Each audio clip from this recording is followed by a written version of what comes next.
They told you the first president of the United States was George Washington. They carved his face into stone. They printed his portrait on currency.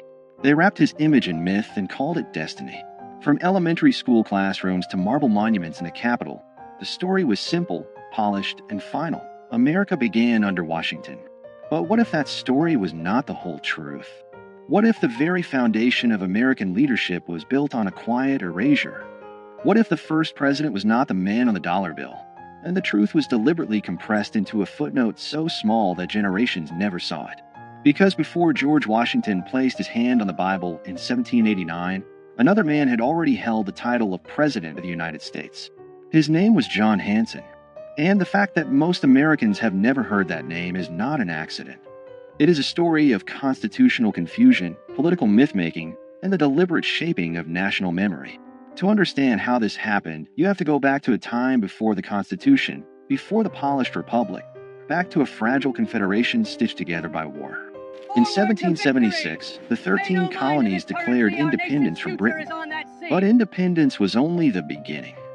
What followed was chaos, unpaid soldiers, collapsing currency, foreign threats, and states that behaved like small, suspicious countries rather than a unified nation. The fledgling United States needed structure. It needed coordination. It needed leadership. So in 1781, after years of debate, the states ratified the Articles of Confederation, creating the first national government of the United States. This government did not have an executive branch like we know today. There was no powerful presidency, no cabinet, no centralized authority commanding armies or vetoing legislation. Instead, there was Congress. And Congress elected a presiding officer. That office carried a formal title, President of the United States, and Congress assembled. On November 5, 1781, that office was filled by John Hanson. Hanson was not a general. He was not a towering plantation owner from Virginia. He was a merchant and statesman from Maryland. But when Congress selected him as its presiding officer, he became by title President of the United States. This was not symbolic. Under the Articles of Confederation, Congress was the national government. There was no separate executive.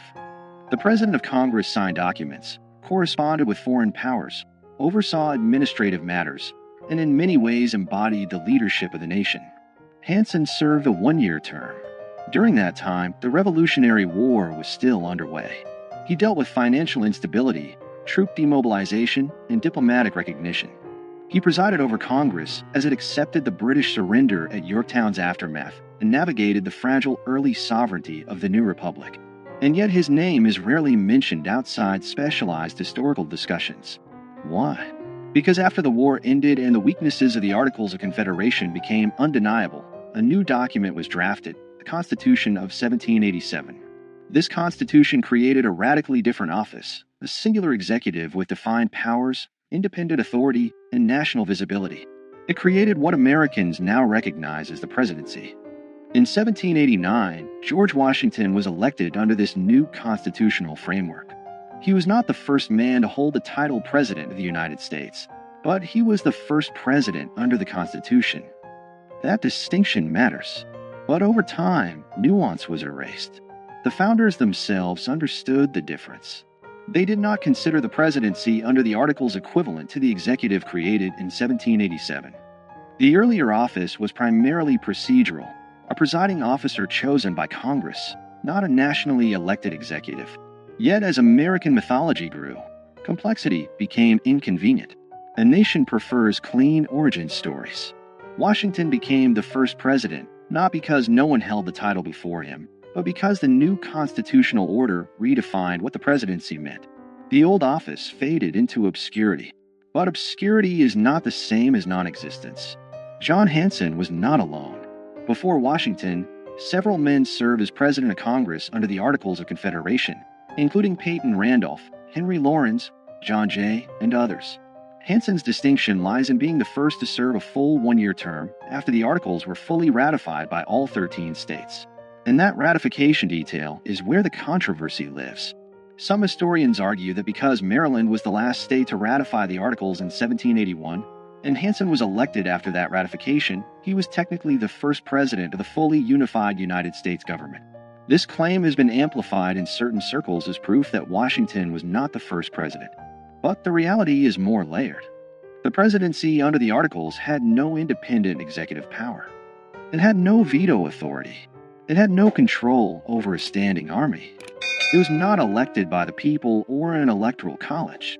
It was chosen by members of Congress and largely functioned as a moderator and administrator. Calling Hanson the first president in the same sense as Washington would be misleading. Yet erasing him entirely is equally misleading.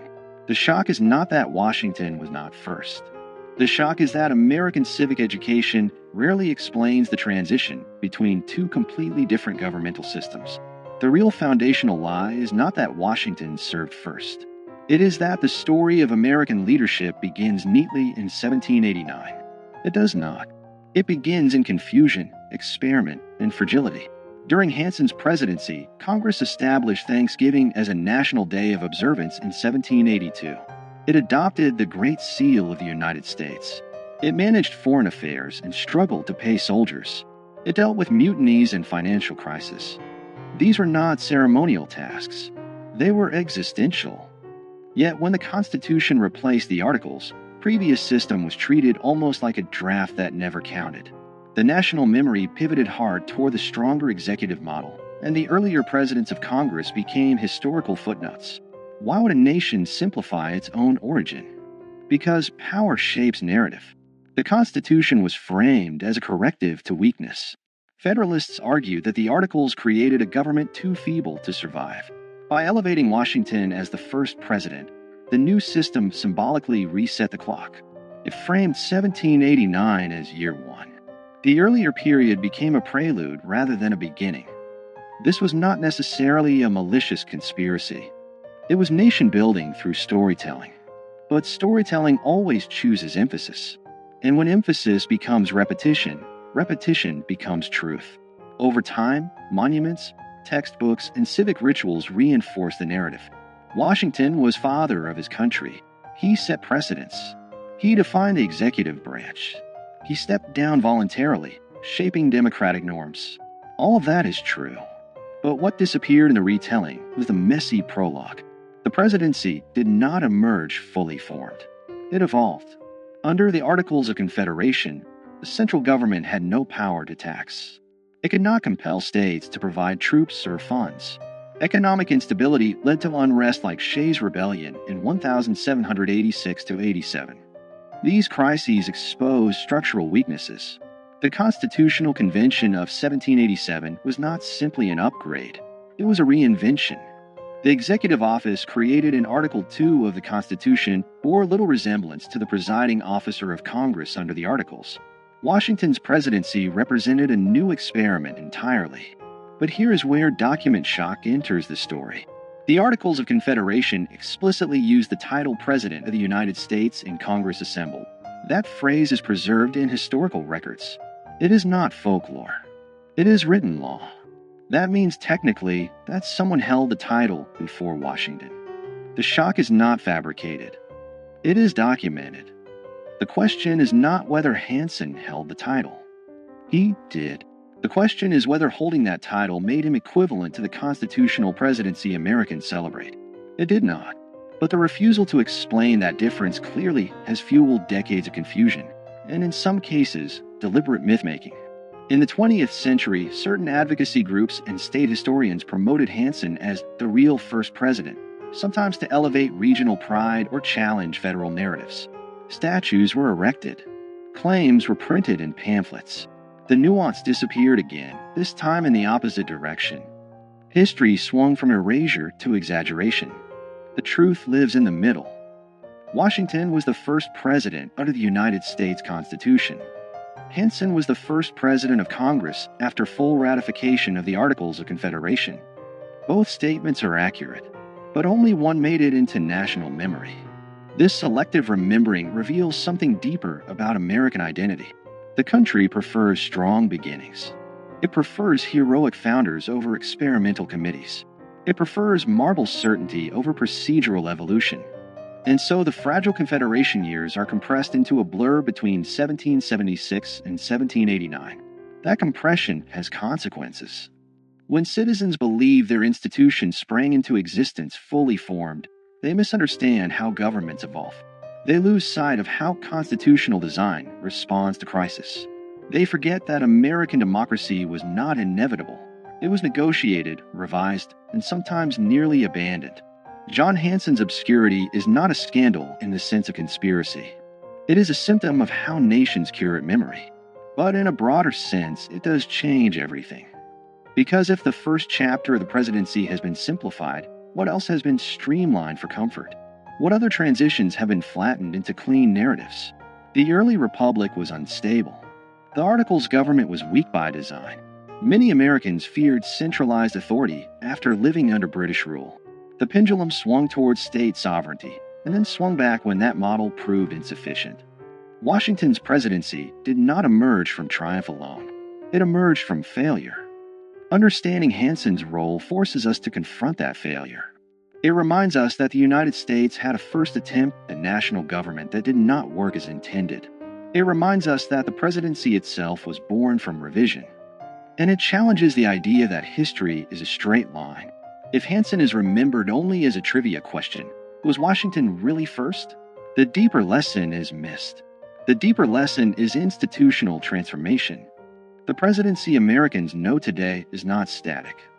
It has expanded dramatically since 1789.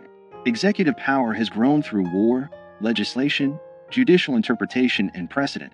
From Washington's cautious leadership to the sweeping authority exercised during the Civil War under Abraham Lincoln, to the global executive power of modern administrations, the office has continuously evolved.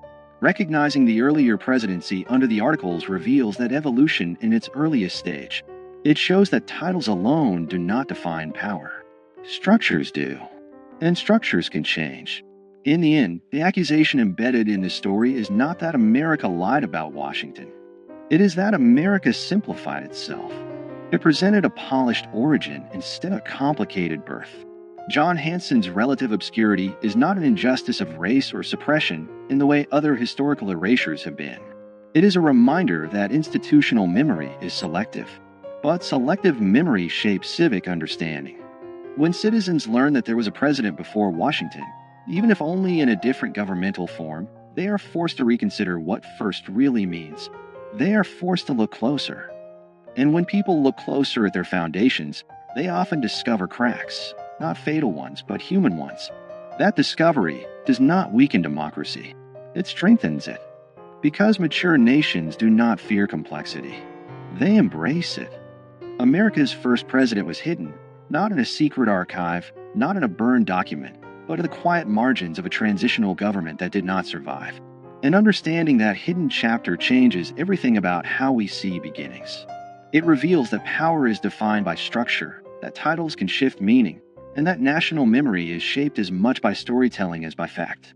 George Washington remains the first president under the Constitution.